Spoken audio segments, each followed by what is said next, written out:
Everyone, welcome back to Times of Biotech. It's time to learn about the concepts of PCR. PCR stands for polymerase chain reaction.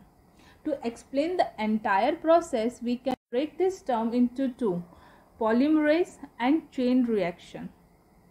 Polymerase talks about the enzyme which makes the polymer out of other molecule. Here, in this case, it's DNA.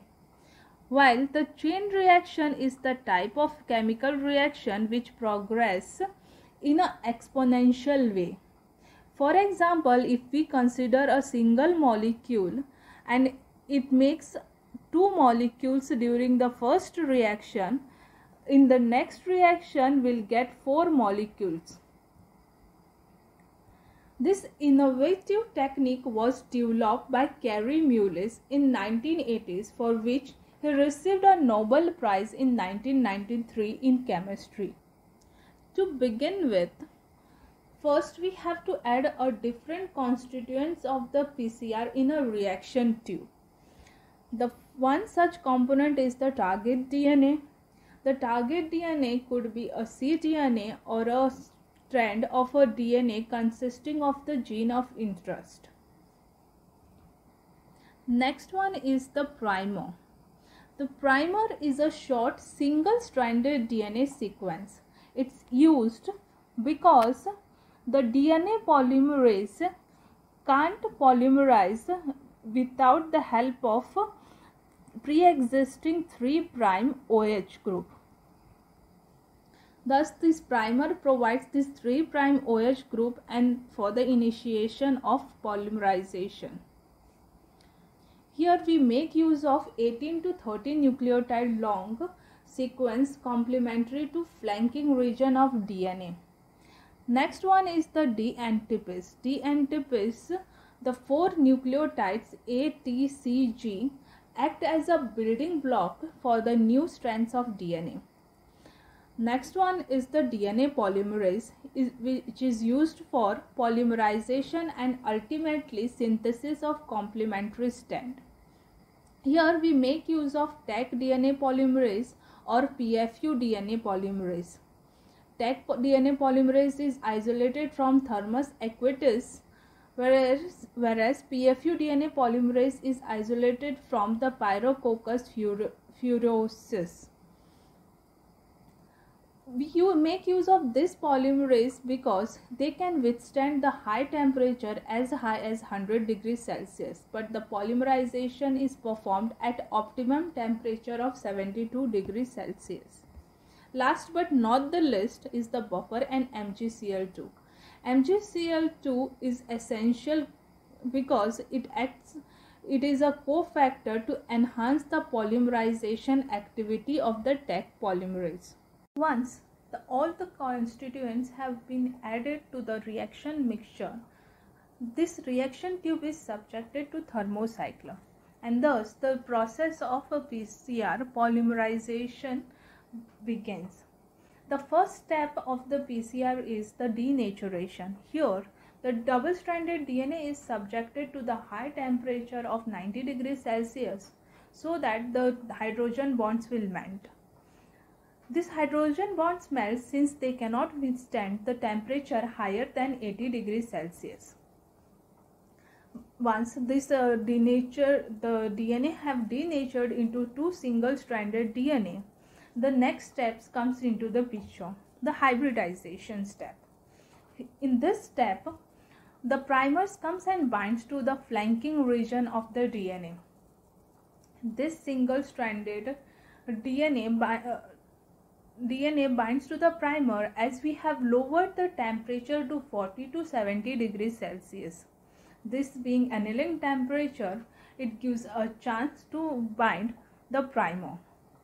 Once these primers have bounded to the single-stranded DNA, here comes the next step. During the next step, the elongation step, a complementary strand synthesized as the Taq polymerase bind the prime region at 72 degrees Celsius, followed by initiation of replication using the D-antipase present in the reaction tube. Subsequently, an extension of complementary strand leads to the formation of two copies of double-stranded DNA for a single double-strand from a single double-stranded DNA. For understanding, you can refer this video. As you can see here, there is a double-stranded DNA and that gets melted, and next comes the Taq polymerase, which make use of this available D-antipase and leads to the elongation of the DNA, leading to the double-stranded DNA. The completion of elongation process, we get two copies of selectively amplified region of double-stranded DNA. This selectively amplified region of double-stranded DNA acts as a template for the next round of amplification, which consists of the same processes of denaturation, hybridization, and elongation, eventually forming the 4 copies of double-stranded DNA at the end of second cycle. This cycle goes on, and from the second cycle to third cycle we'll get the 8 copies of DNA, and from 8 to 16 in the next cycle. This cycle goes on, and how many number of cycles we have to run while performing the PCR, it all depends upon the concentration of DNA added at the beginning of the reaction and what amount of DNA we want at the end of the cycle.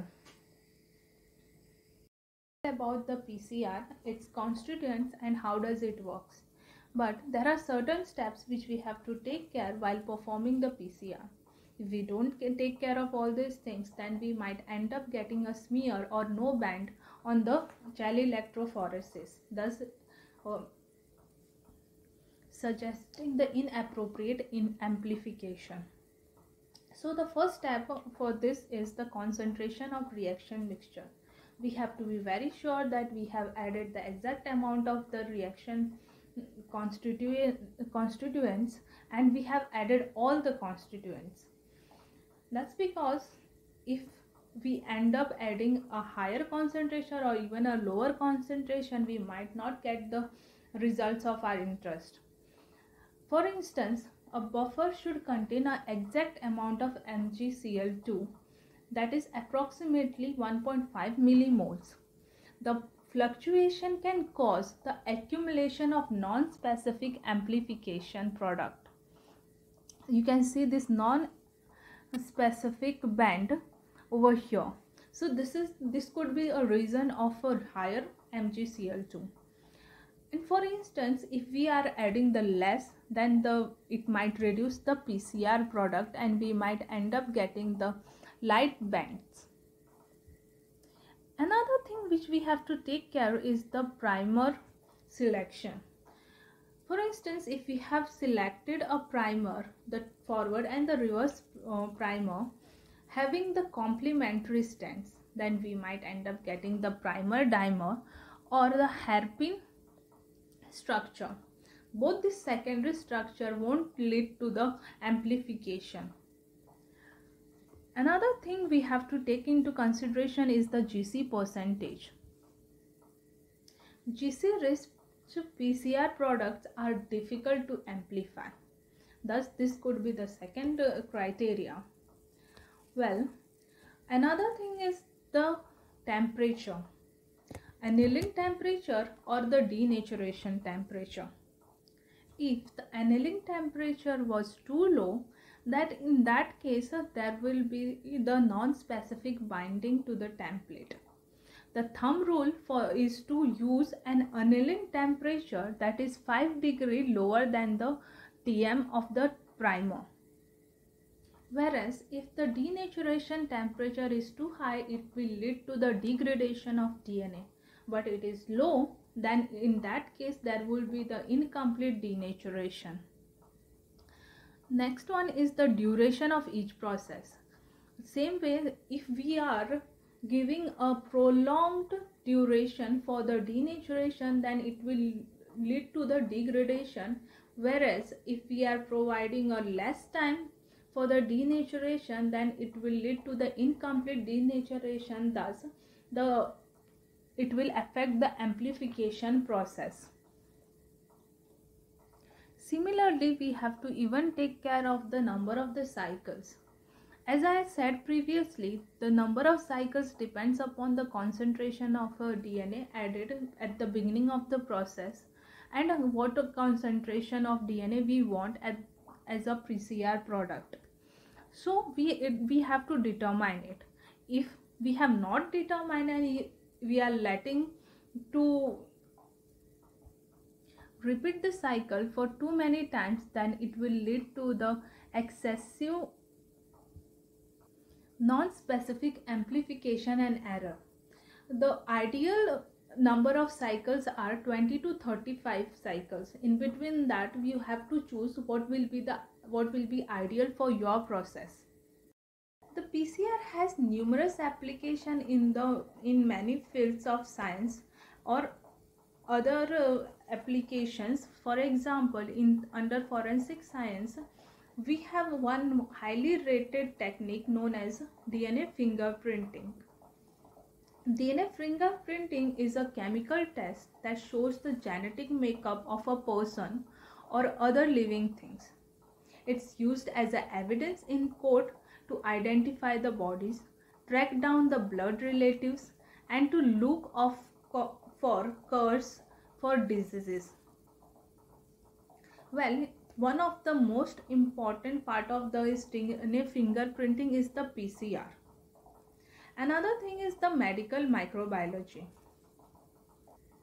Under this, PCR is used to identify any viral pathogens, fungi, bacteria and parasites have to face various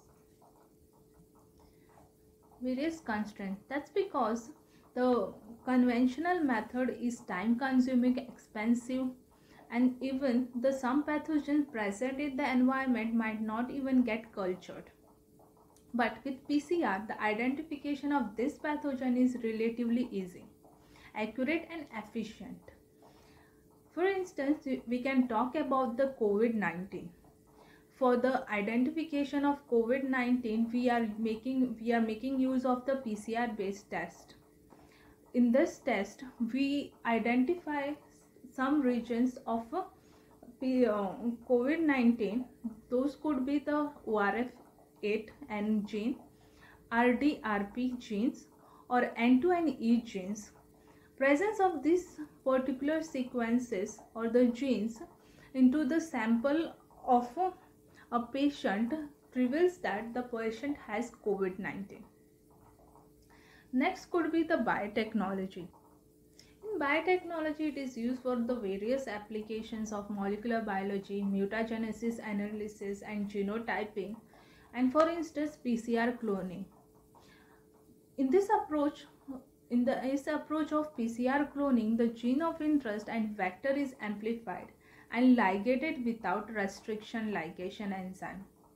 It is rapid compared to traditional cloning and is primarily employed in the projects requiring high throughput. One of the example of PCR use is the archaeology. PCR is used for the DNA analysis of archaeological specimens.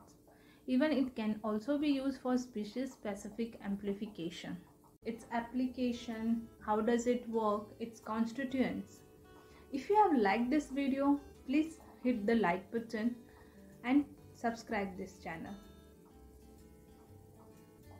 Thank you and take care.